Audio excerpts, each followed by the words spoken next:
तो दोस्तों welcome to my channel. NCERT class 7 का चल रहा है, जिसमें मैंने हिस्ट्री ज्योग्राफी करा रखी है। ये है आपका सामाजिक एवं राजनीतिक जीवन, जिसमें राजनीतिक विज्ञान के बारे में हम करेंगे।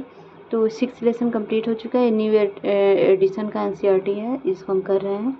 तो आज हम करेंगे 7 लेसन, जो है हमारे आसपास के बाज़ार। तो लेसन स्टार्ट करने से पहले बस आपसे एक रिक्वेस्ट है कि अगर आप हमारे चैनल पर नए हैं तो प्लीज़ चैनल को सब्सक्राइब कर दीजिए और लाइक कर दीजिए और शेयर कर दीजिए। फिर स्टार्ट करते हैं हमारे आसपास के बाज़ार।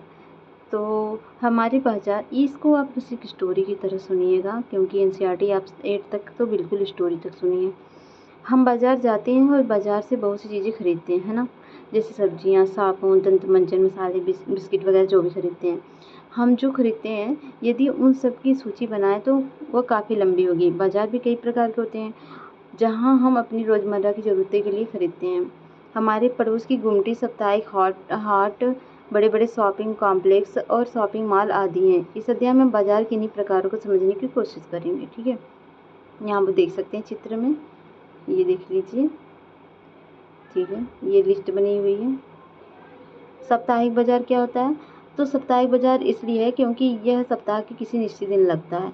इस साप्ताहिक बाजार में रोज खुलने वाली पक्की दुकानें नहीं होती हैं। व्यापारी दिन में दुकान लगाते हैं और शाम होने पर समेट लेते हैं।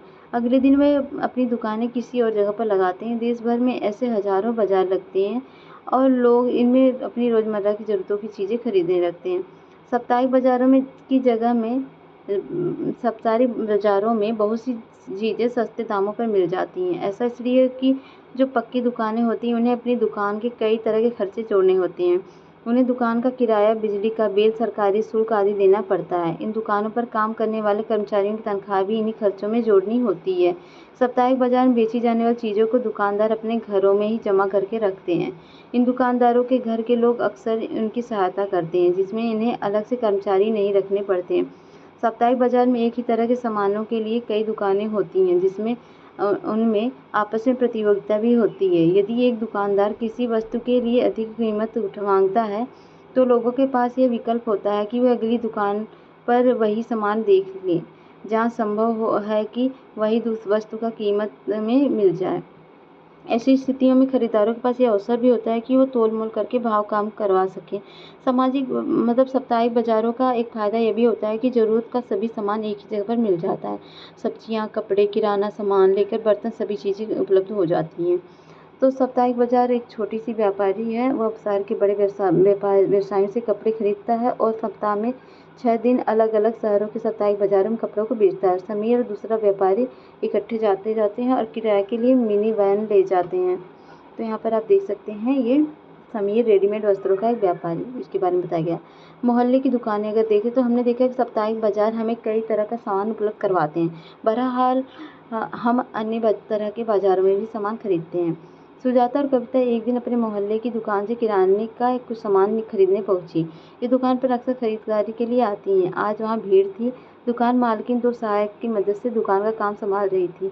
तब सुजाता और उसकी दुकान कविता के दुकान के अंदर पहुंच जाती हैं। तो सुजाता ने दुकान मालकिन को जरूरत के सामान की सूची बोलकर दिखवा दी। वे इनकी सूची के अनुसार सामान तोलने और पैक करवाने के लिए अपने कर्मचारियों को निर्देश देने लगी। इस बीच कविता चारों तरफ नजर दौड़ा रही थी।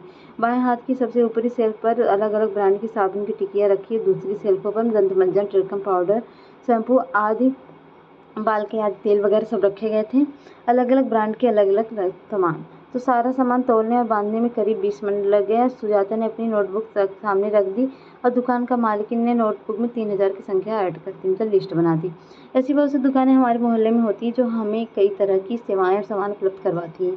हमारे आसपास की डेयरी, किराना, व्यापारी, तेल, मसाले वगैरह सबकी जो स्टेशनरी होती है, वहाँ पर हमको सारी चीज़ें मिल जाती हैं। कुछ फुटपाथ पे सब्जियाँ वगैरह मिल जाती हैं। पड़ोस की दुकानें कई अर्थों में बहुत उपयोगी होती हैं। हमारे घरों के करीब होती हैं और हम सप्ताह किसी भी दिन सामान खरीद सकते हैं। तो अंजल मॉल एक मंजिला शॉपिंग कॉम्प्लेक्स है। कविता और सुजाता इसमें लिफ्ट से ऊपर जाते हैं और नीचे आने का आनंद ले रहते हैं।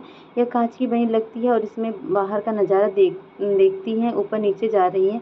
उन्हें यहाँ आइसक्रीम, बर्गर, पिज्ज़ा आदि खाने की चीज़ें मिलती हैं। मॉल के तीसरे तल पर घूमते हुए वह दोनों एक ब्रांडेड रेडीमेड कपड़ों की दुकान पहुँचती हैं। सुरक्षा कर्मचारी उन्हें कुछ तरह से देखता है, उन्हें रोक देना चाहता है, परंतु उनसे कुछ कहा नहीं। उन्होंने कुछ कपड़े और उन पर लगी कीमत की पर्चियाँ देखी। एक भी कपड़ा 3000 से कम नहीं था। यह कीमत साप्ताहिक बाजार के कपड़ों की तुलना में लगभग 5 गुना अधिक था। सुजाता कविता से फुसफुसाती बोली, मैं तुम्हें दूसरी दुकान पर ले चलूँगी, वहाँ अच्छी किस्म का कपड़ा ज़्यादा ठीक दाम पर मिल जाएगा।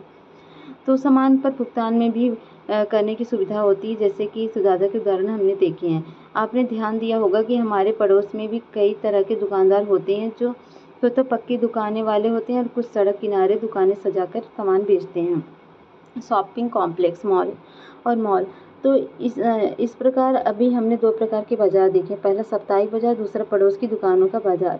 शहरों में कुछ अन्य प्रकार के बाज़ार भी होते हैं, जहाँ एक साथ कई तरह की दुकानें होती हैं। इन्हें लोग शॉपिंग कॉम्प्लेक्स के नाम से जानते हैं। अब तो कुछ शहरी इलाकों में आपको बहुमंजिला वातानुकूलित दुकानें भी देखने को मिलेंगी, जिनकी अलग-अलग मंजिलों पर अलग-अलग तरह की वस्तुएं मिलती हैं। इन्हें मॉल कहा जाता है।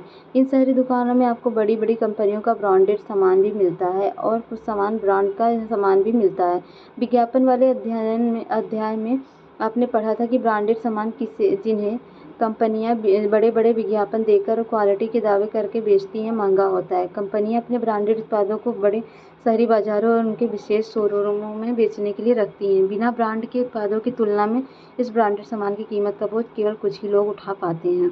बाज़ारों की श्रृंखला की बात करें तो पहले हिस्से में आपने विभिन्न तरह के बाज़ारों के बारे में पढ़ा, जहाँ आप सामान खरीदने जाते हैं। क्या आपने सोचा है कि ये सभी दुकानदार अपनी दुकान के लिए सामान कहाँ से लाते हैं?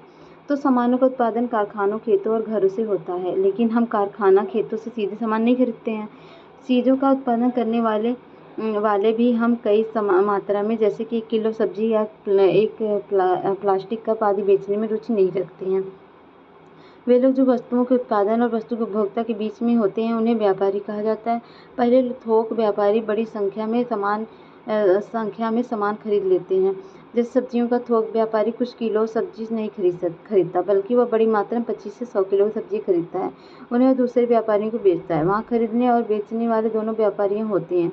व्यापारियों की लंबी श्रृंखला का अंतिम व्यापारी, जो अंततः वस्तुओं को उपभोक्ता को बेचता है, खुदरा या फुटकर व्यापारी कहलाता है। यह वही दुकानदार होता है जिसको आपने पड़ोस और साप्ताहिक बाजार या फिर शॉपिंग कॉम्प्लेक्स में सामान बेचते हुए देखा है।